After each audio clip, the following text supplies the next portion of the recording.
우리는 자유를 원하죠. 하나님은 사람을 자유한 존재로 만드셨습니다. 그래서 자유를 갈망하는 것은 하나님이 사람에게 주신 본성에 가깝습니다. 그러나 하나님이 사람에게 주신 자유는 무한한 자유가 아닙니다. 사람에게 자유를 주면서 한계선을 주셨죠. 창세기 2장 16절에요. 동산 각종 나무의 열매는 네가 임의로 먹되 자유를 주신 거예요. 사람에게 네 자유껏 하라 하고 자유를 주셨죠. 그러나 선악을 알게 하는 나무의 열매는 먹지 말라, 한계를 주신 거죠. 하나님의 질서와 통제 안에서 자유를 누리도록 하신 겁니다. 그리고 네가 먹는 날에는 반드시 죽으리라, 형벌을 주신 거죠. 하나님의 통제에서 벗어나면 형벌을 받게 되어 있는 거죠. 하나님은 자유를 주셨는데 하나님의 통제 아래에 있는 자유고, 그 하나님의 통제를 벗어나면 형벌이 있다, 이렇게 하신 거죠. 근데 뱀은 사람이 하나님의 통제에서 벗어나도록 유혹을 한 거죠. 하나님의 질서 속에 갇혀 살지 말고 네가 하나님이 되어라, 곧 네가 통치자가 되어 살아라 하는 거죠. 왜 하나님의 질서에 통제받고 사느냐? 네가 통치자가 되어서 너만의 질서를 만들고 네가 그 질서를 다스리고 살면 되지 않겠느냐 하는 유혹인 거죠. 사람은 이 뱀의 유혹을 받고 그것이 가능할 거라고 생각한 거죠. 하나님의 통제를 벗어난 자유, 내가 통제자가 될 수 있는 자유, 그것이 가능할 거라고 생각한 거죠. 그것이 어리석음이고 이제 교만인 거죠. 하나님의 통제를 벗어날 수 있을 거라고 생각한 것이 이제 교만인가요? 그래서 사람이 이제 범죄하고 타락한 거죠. 그 타락한 본성이 이제 우리 안에 아직 남아 있는가요? 사람은 자신이 질서를 세우고 통치하려는 욕망이 있습니다. 내가 질서를 세우고 내가 통치하겠다 하는 욕망이죠. 일종의 권력용이죠. 권력에 대한 욕망이 있는 거죠. 정치하는 사람들은 정치를 통해서 권력을 잡고 그 권력을 통해서 자기가 원하는 질서를 세우려고 하는 그 욕망이 있는 거죠. 정치인들만 있느냐? 모든 사람이 그런 거예요. 어떤 공동체 안에 들어가면, 가족이라는 공동체 안에 들어가면 나의 질서를 세우려고 하죠. 내가 원하는 대로 하려는 그러한 욕망이 있는 거죠. 또 하나의 욕망은 얽매이지 않고 벗어나려는 욕망이죠. 그걸 이제 자유라고 표현을 하지만 하나님께로부터도 벗어나려고 하는 욕망, 그것을 이제 방종이라고 그러는 거죠. 한편으로는 자유처럼 보이지만 하나님께로부터 벗어나려고 하는 그런 이제 욕망까지 사람은 가지고 있는 겁니다. 오늘 본문 5절 하반절에 보면 이렇게 돼 있어요. 그들도 일제히 멍에를 꺾고 결박을 끊은지라. 하나님께 속해 있는 것을 멍에와 결박이라고 표현하고 있는 거죠. 나 하나님께 멍에를 메고 있다, 하나님의 결박을 받고 있다, 나 그거 풀어버리고 나 그거 끊어버리고 벗어나고 싶다 하는 거죠. 이스라엘은 하나님의 백성들은 하나님의 말씀의 통제를 받게 되어 있는 거죠. 그 하나님의 말씀에서 벗어나면 안 되는 거예요. 마치 소에게 멍에를 씌우고 끈으로 그 소를 묶어서 통제하는 것처럼 하나님의 말씀이 멍에가 되고 끈이 되어서 우리를 통제하는 거죠. 그런데 우리의 타락한 본성은 그것이 나를 올가매는 줄처럼 여긴 거예요. 그것이 내 자유를 박탈한다고 생각하는 거죠. 그래서 그 하나님의 멍에로부터 벗어나기를 원하는 거예요. 하나님이 나를 메고 있는 그 끈에서부터 벗어나기를 원하는 거죠. 그걸 끊어버리고 자기 마음대로 갔다 하는 거죠. 그런데 이들이 누구냐? 모두 지도자들이었어요.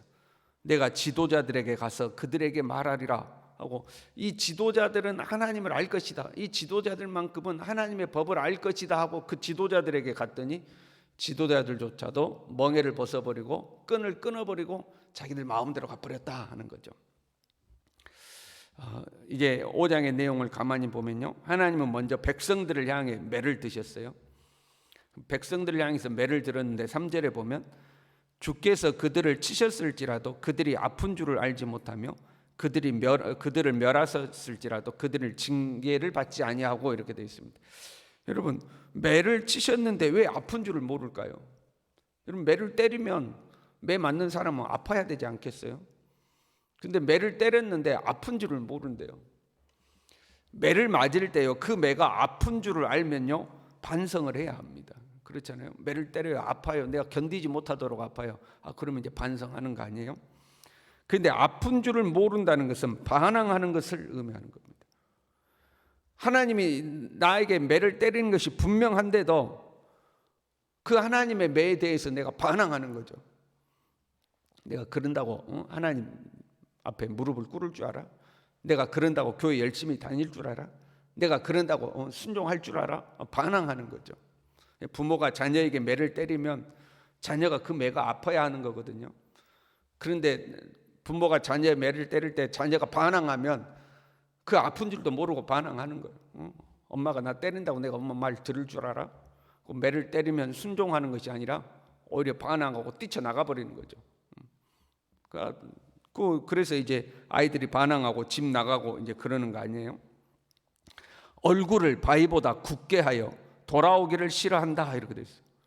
얼굴을 바위보다 굳게 해서 하나님께 돌아오지 않는다는 거예요. 멸하셨을지라도 징계를 받지 않는다. 멸하셨을지라도 징계를 받지 않는다는 것은 매를 때리면 빨리 회개하고 하나님 앞에 잘못했습니다 그래야 되는데 반항하고 그 회개를 안 하죠. 그러니까 계속 때릴 거 아니에요. 그러니까 죽도록 매를 맞는 것을 말해요. 죽도록 매를 맞았음에도 불구하고 자신의 잘못을 인정하지 않고 받아들이지를 않는 거예요. 하나님의 징계를 받아들이지 않는 거예요. 오히려 얼굴을 바위보다 굳게 해서 그냥 뛰쳐나가 버리는 거죠. 마치 사춘기를 겪는 청소년들처럼 부모 말을 안 듣고 그냥 뛰쳐나가 버리는 거예요. 그러면 아이들이니까 속이 없다고 그래요? 철이 없어서 그런다고 해요. 4절에 이렇게 그래요. 내가 말하기를 이 무리는 비천하고 어리석은 것뿐이라 여호와의 길 자기 하나님의 법을 알지 못하니. 어리석어서 비천해서 아직 철이 없어서 아직 속이 없어서 부모 마음도 모르고 저렇게 철부지처럼 날뛰는구나 이제 이런 거죠. 그래서 어떻게 하냐면 내가 지도자들에게 가서 그들에게 말하리라. 그들은 여호와의 길 자기 하나님의 법을 안다 하였더니 그러면 지도자들에게 가면 하나님의 법을 알겠지. 하나님 속 알아주겠지. 그들은 그래도 좀 철이 있겠지 하고 지도자들한테 갔는데 그 지도자들도 일제히 멍에를 걷고 결박을 끊으니라. 그들도 다 하나님으로부터 다 도망가 버렸다 이 말이에요. 애들이 속이 없으면 어른들이라도 속이 있어야 하죠. 그렇잖아요. 학생이 철이 없어요. 그럼 선생이라도 철이 있어야 돼요. 백성들이 경거망동하면 지도자들이라도 바르게 가르쳐야 합니다. 그런데 똑같더라 이 말이에요. 우리 시대에도 어른이 없다고 그러죠. 나이든 어른이 없다는 게 아니고 어른다운 어른이 없다는 의미죠. 모두에게 존중을 받고 가르침이 올바르고 지혜가 탁월하고 그 말에는 권위가 있는 그러한 어른이 없다는 거죠. 지도자라는 사람들이 소위 이 사회의 언로라는 사람들이 다 자기 욕심만 가득해가지고 자기 욕심만 쫓아가지 존경할 만한 존경받을 만한 이제 그런 어른이 없다는 거죠. 애나 어른이나 다 똑같은 거예요. 이 사회만 그러느냐? 교회 안에도 그렇죠. 가만히 보면 여러분 큰 교회를 맡아서 목회를 했다. 그러면 나름 영향력이 있는 분 아닙니까? 교회가 크다는 것은 그만큼 영향력이 있다는 거죠. 그런데 가만 보면 끝이 다 안 좋아요. 끝이 마지막 순간까지 존경받고 성도들에게 또 교계에서 존중받고 인정받는 그런 교계의 어른이 없는 거죠. 다 끝이 안 좋아요. 교회가 다투거나 갈라서거나 세습을 하거나 다 안 좋게 끝이 나요. 자기 욕심 쫓아가니까 자기 욕망 쫓아가니까 다 끝이 안 좋은 거죠. 하나님의 말씀의 멍에를 벗어버리고 말씀의 끈을 벗어버리는 거죠. 그리고 자기 욕망을 쫓아서 자기 하고 싶은 대로 마음대로 가는 거죠. 그러니까 어른이 없어지는 거예요. 부모가 아이가 잘못해요. 그러면 부모가 때리고 혼내야 되는 거죠. 그때 아이가 빨리 깨닫고 돌아서야 돼요. 부모가 매 때릴 때가 좋은 거예요. 부모의 매를 피해서 도망가다가 나중에 법의 다스림을 받잖아요. 그렇잖아요. 집에서 말 안 들어서 아이를 매를 때려서 그걸로 끝나야 되는데 밖에 나가서 사고를 내요. 그러면 이제 법의 문제로 넘어가잖아요. 그러면 힘들어지는 거. 하나님께서 매를 들어서 우리를 때릴 때에 빨리 정신을 차려야 되는 거예요. 근데 정신 못 차리면 그게 법의 심판으로 넘어가는 거죠.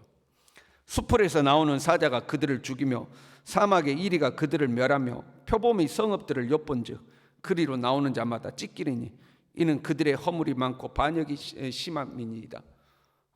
이제 뭐 사자나 이리나 표범이나 이런 것들은 주변의 강대국들의 잔인함을 이제 상징하는 것들. 주변국들에 의해서 결국 멸망당한다 하는 거죠. 보세요. 소를 끈으로 묶어놨어요. 그러면 묶여 있는 그 끈만큼 돌아다녀야 되는 거예요. 그렇잖아요. 그 끈을 벗어나면 위험한 거예요. 그러니까 끈으로 묶어놓은 거예요.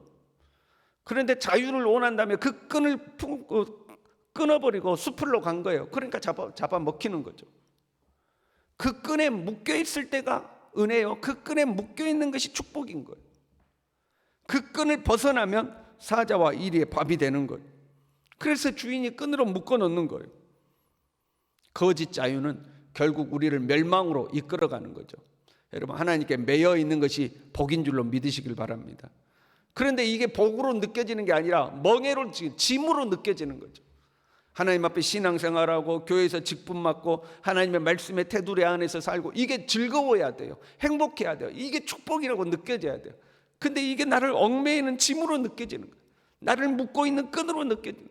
그래서 신앙에서 벗어나고 싶고 교회에서 벗어나고 싶고 나를 얽매이고 있는 하나님의 법에서 벗어나고 싶고 그것이 자유인 것처럼 느끼는 거죠. 그래서 그걸 끊고 나가면 수풀의 사자와 이리와 표범들의 밥이 되는 거죠. 잡아먹히는 거예요.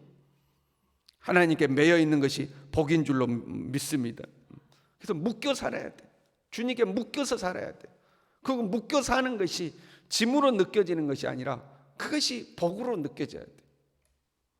그 주님의 법에 묶여서 살아서 이 시대가 존경할 만한, 뭐 시대까지는 안 가고요, 우리끼리라도 존중하고 존경할 만한 믿음의 어른들로 우리들이 잘 자라날 수 있기를 바랍니다. 기도하겠습니다. 하나님 아버지, 주님, 우리가 주님의 말씀에서 벗어날 때마다 주의 지팡이와 막대기가 우리를 가르치고 훈계할 때에 빨리 깨닫고 하나님 안으로 자꾸 더 가까이 나아갈 수 있도록 주님의 말씀의 끈에 묶여 있고 신앙의 끈에 묶여 있는 것이 축복이고 그것이 기쁨이고 감사가 될지언정 그것이 나를 얽어매는 멍에요 짐이라고 느껴지고 그걸 끊어버리고 나가려는 어리석음을 범치 아니하도록 주님 우리 모두를 붙들어 주시옵소서. 예수님의 이름으로 기도 올리옵나이다. 아멘.